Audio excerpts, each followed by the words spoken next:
เอียงฟ้าเอ้ยฟ้าห้อง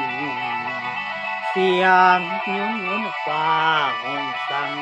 นอละนังนอละนังมาบัดนี้ฟังก่อนญาติพี่น้องเอ้ยพี่น้องพ่อและแม่ต่อทั้งหลายนี่เราหลับมาฟังหมอลำที่ต่อก่อนในลำลองแล้วมาลำในวันนี้เองมีประสงค์โนละอย่างขอเชิญพวกพี่น้องมาฟังเรื่องต่อนิทานและขานิราเท้าโนละเท้ามีน้ำเสือว่าพรใสนี่เราไปจากบ้านนอมาไกลตกทางลาโอ้ยทางบ้านแล้วมาเหตุงานอยู่ทางกำสุขุมาบ้านเพิ่นมาหังพอได้พอทันได้ดอกเก้าลาว่าสิขึ้นตาวโคงเนาะตาวโคงบ้านผูกกองทางหนองนาพูดแล้วยังบ่ทันได้คืนที่ตาวเมืองทางบ้านลาสัญญามันก็ไปว่าเดือนสี่ว่าสิขึ้นเนาะตาวบ้านโอยทางตาวสี่ตาวเสียงลาได้ออกจากบ้านมาจากบ้านมาได้ทอ2 ปีนี่เราลามาหาเงินหวังสร้างครอบครัวโดยทางบ้านลาสถานะนอทั้งบ้านเป็นคนจนนอต้อยต่ำเป็นคนจนแต่หน่อยๆตัว2 เท่าได้ไงมาลาพอก็ได้นอจากแล้วนอจากแล้วได้จากเกินบ่หวนคืนมานี่เราพอได้ตายต่อไปบ่เต้าคืนน้องมาแล้วละสาธุเด้อยาสุมีน้อยตองอันใดก็ตามแต่ถามน้อยหน่อยคอยตัวคอยเจ้า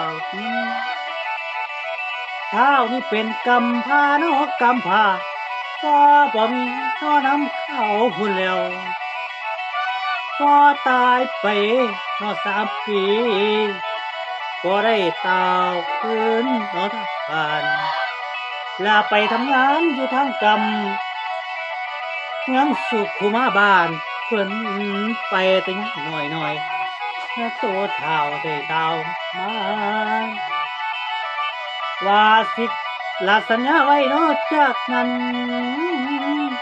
เดือนสี่สิคืนเมื่อพูดแล้วยังบ่ทันได้คืนมือดอกคืนมือ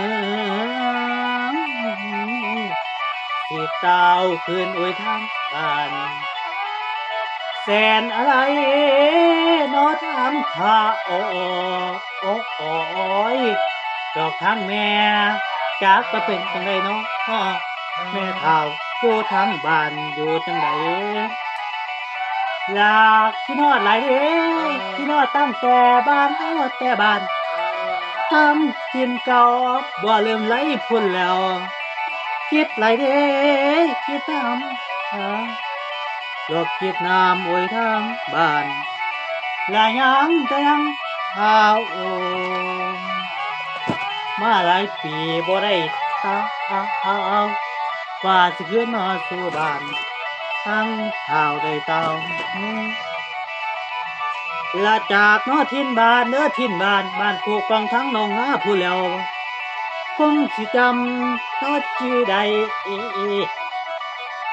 ไปก็เห็นแม่ทางเนาะบ้านผูกกองเต่าสิขึ้นผมเห็นเต่าขึ้นและตั้งแต่ที่เนาะแต่กีบพอบ่ทันได้เนาะตายไปพุ่นแล้วคือสิมีเราความสุขบ่ได้ถูกเนาะข้าวนี่และแสนเต็มที่อุ้ยทำข้าวได้แต่นอนได้นอนหนาวอยู่น้ำตาไหลหลังย่อยที่เห็นหน้าแต่พอคำ ลาคิดเห็นเขียนข้าวตา